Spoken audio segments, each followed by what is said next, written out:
משפחה וחברים היקרים, יום הולדת 70 זה יום מעמד מיוחד בו אני מסתכל על מה שעברתי במשך השנים ומודה לאלוהים על כל מה שיש. בזיכרונות ילדותי בטהרן הייתי ילד שובב, נטול פחדים ומלא ביטחון עצמי. בבית ספר ידעתי להוביל ילדים ותמיד הייתי נאהב בכיתה.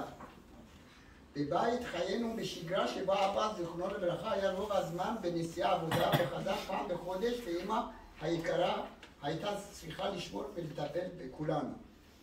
ראובן אחי הגדול היה בעיקר לומד ומשקיע, ואני לעומתו משחק כדורגל בחוץ עם החברים. לא פעם אמא הייתה צריכה לרוץ אחרי הרחובות ולהחזיר אותי הביתה. ג'ורו.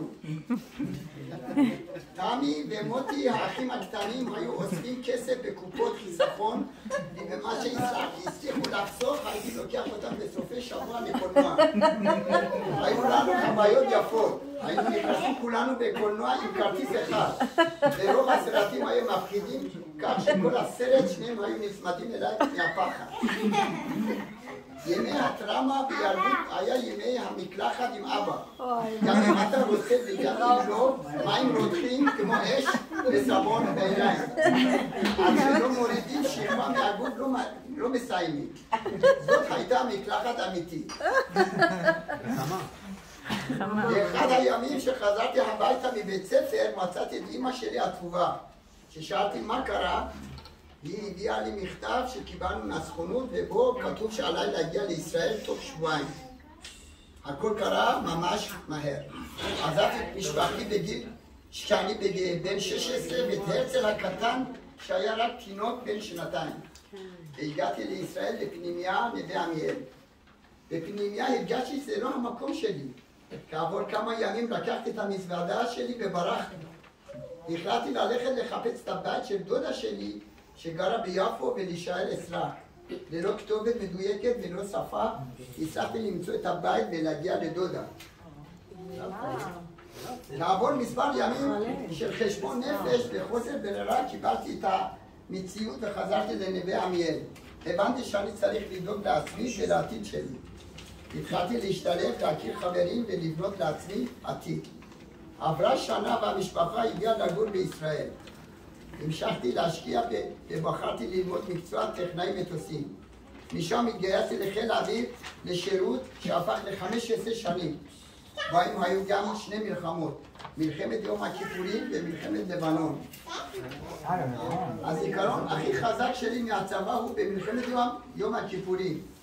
הגעתי לחופשה לקראת אסון, לפתע נשמעה אזעקה. תוך כמה דקות הרסתי תיק כדי להתאסף בבסיס.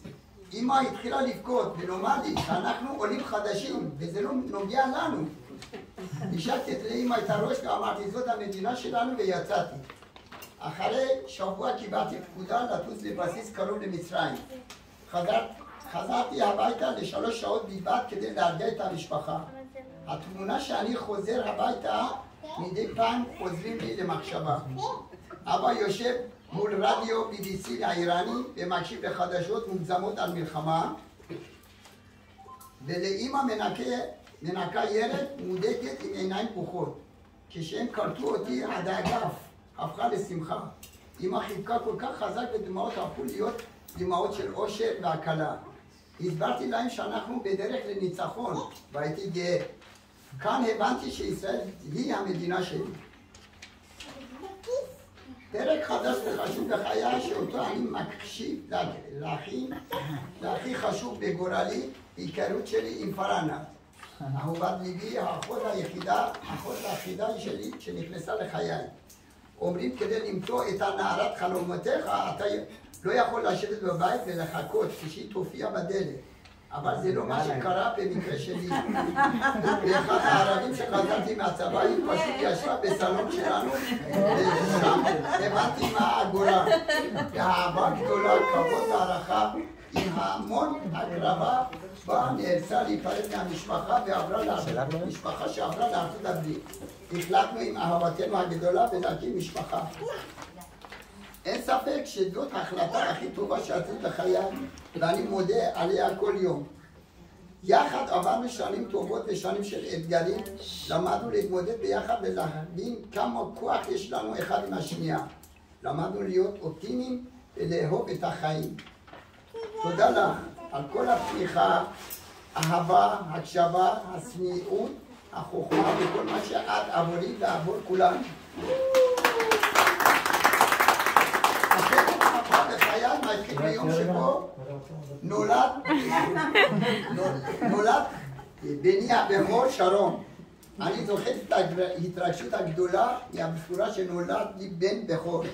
כשהייתי בדרכי באוטובוס לספר להוריי שנולד לי בן, לא יכלתי לחכות בפקקים ופשוט ירדתי ורצתי לביתם כדי לבשר את הבשורה. ילד לבן, בלונדיני, יפיוף, עם עיניים בהירות ויפות, שהכניסה לנו המון אור לחיים והפך אותנו להורים. אחריו הגיעה הנסיכה הבת היפיפייה והמיוחדת שלנו, שהכניסה לנו המון מזל, אור ושמחה לחיים.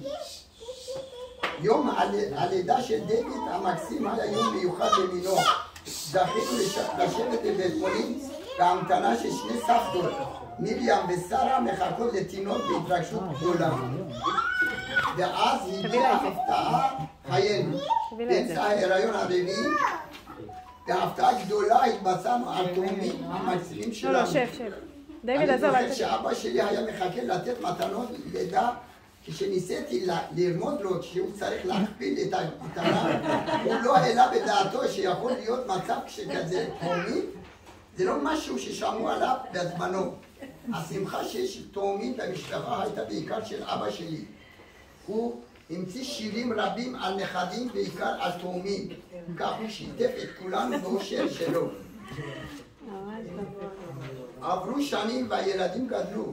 הדבר הכי יפה שקרה לנו תוך כדי החיים הוא החתונה של ילדינו הגדולים בכניסתה של אורטל ביתנו והיקרה וצחי בינינו היקר לחיינו. הפכתם להיות חלק מאיתנו ואפילו חלק חשוב מאוד. עם משפחות היפות שהקמתם נכנסו לחיינו נכדים נפלאים שבהם אני מאוהב אחד אחד, והם מכניסים כל כך הרבה שמחה, אושר ונחת לחיינו. רק שתמיד תהיו לנו בריאים. תמיד אמרתי ששום דבר הוא לא מובן מאליו בחיים. ביקשתי בכל מצב שהיה רק בריאות. החיים הציבו אותי ואת משפחתי באתגר לא קל. חליתי וגם ושם גיליתי עוד יותר את המשמעות החיים וכוחה של המשפחה. גיליתי בגדול את כוח האהבה והתמיכה של משפחתי הנפלאה וחבריי העיקריים. ובכוח האהבה של כולם, אופטימיות ואמונה יחד, עם תוספת משמעותי הקטנה, נועה פרנס, עברנו את זה והכל מאחרינו. תודה להם.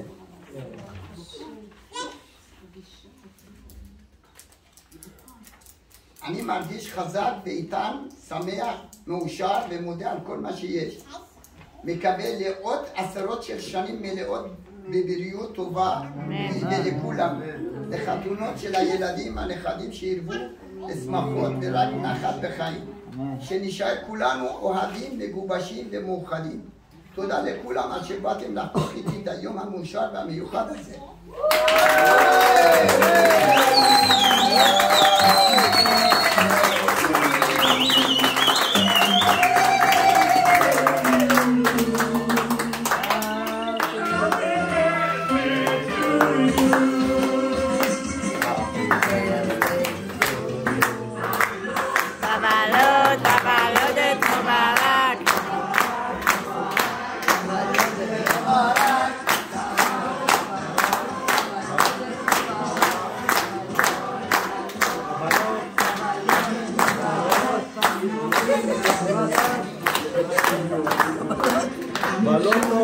מישהו פתח.